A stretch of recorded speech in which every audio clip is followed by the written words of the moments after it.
Halo, assalamualaikum warahmatullahi wabarakatuh. Selamat datang di Kreatif Channel. Ini adalah WiFi buatanku sendiri, dan untuk kecepatan internetnya kira-kira seperti ini.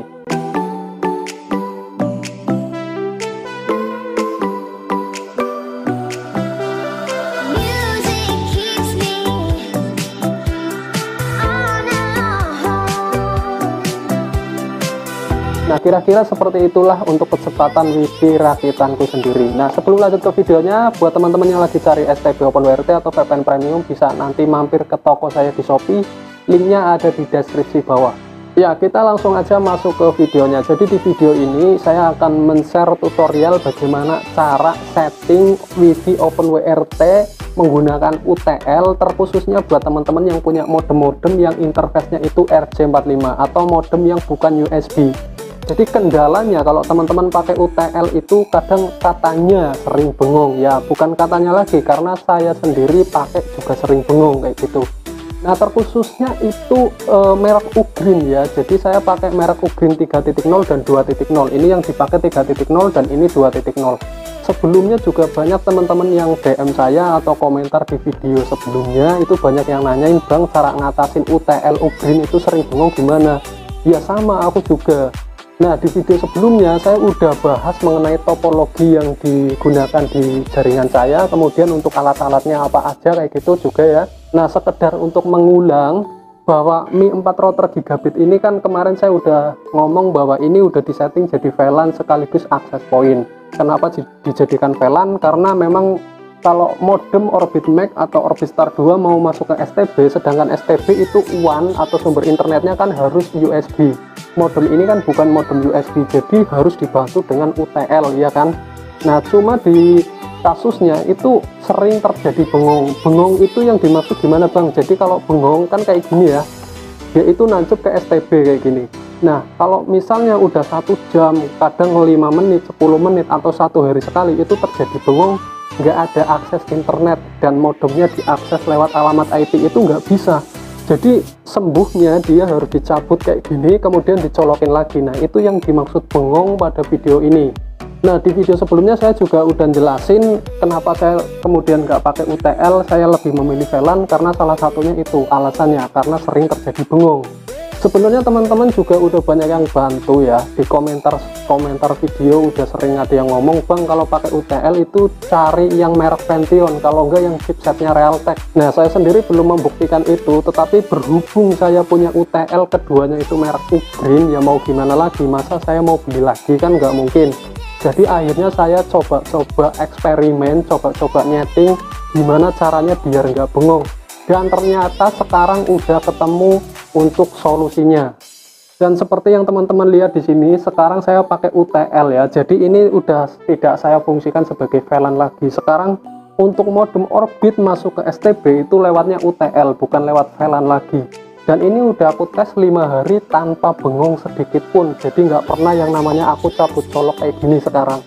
Setelah aku tes 5 hari, akhirnya saya bikin video tutorial ini karena saya yakin ini adalah trik atau solusi yang paling tepat untuk teman-teman yang mungkin mengalami kendala seperti saya.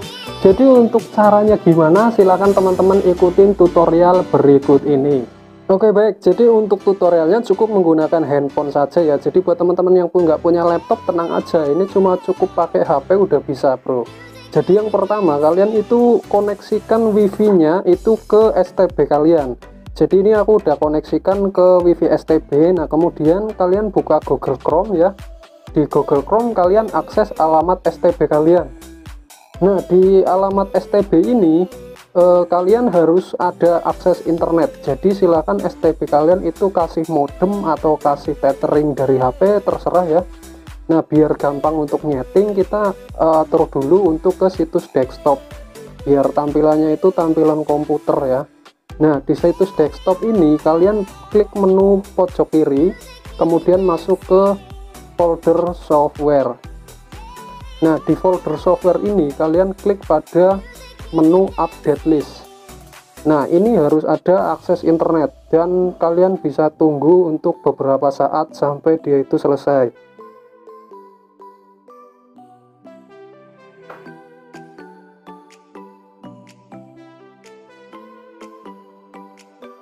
Setelah muncul halaman seperti ini tandanya sudah berhasil update ya. Jadi ini perlu kuota, jadi perlu internet, jadi pastikan ada modem dulu.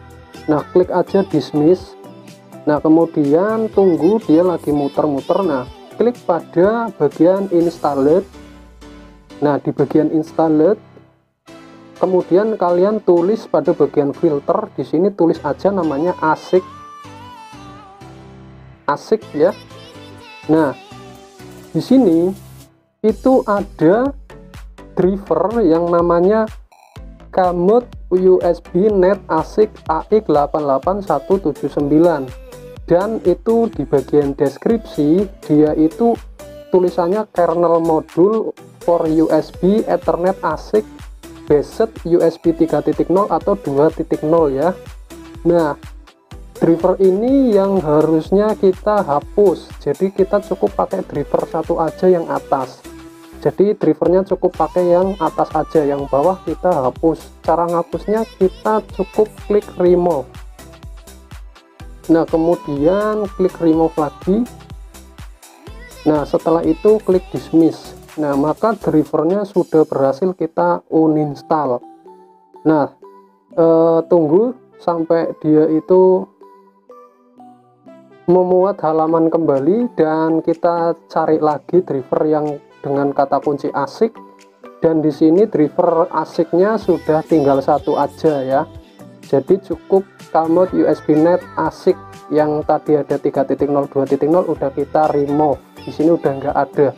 Nah, cara ini aku udah tes, dan itu USB UTL-nya itu tetap kebaca, tetapi tidak terjadi bengong. Jadi prediksiku ya, kemungkinan itu terjadi bengong karena terjadi double driver yang mengakibatkan istilahnya kayak bentrok mungkin ya.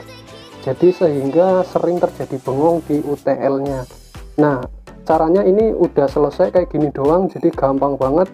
Jadi buat kalian yang mau nyoba silahkan, dan kalau udah kayak gini jangan lupa untuk di restart STB-nya dengan cara klik sistem kemudian restart, atau kalian bisa langsung cabut STB kalian kemudian coba masukin untuk UTL-nya.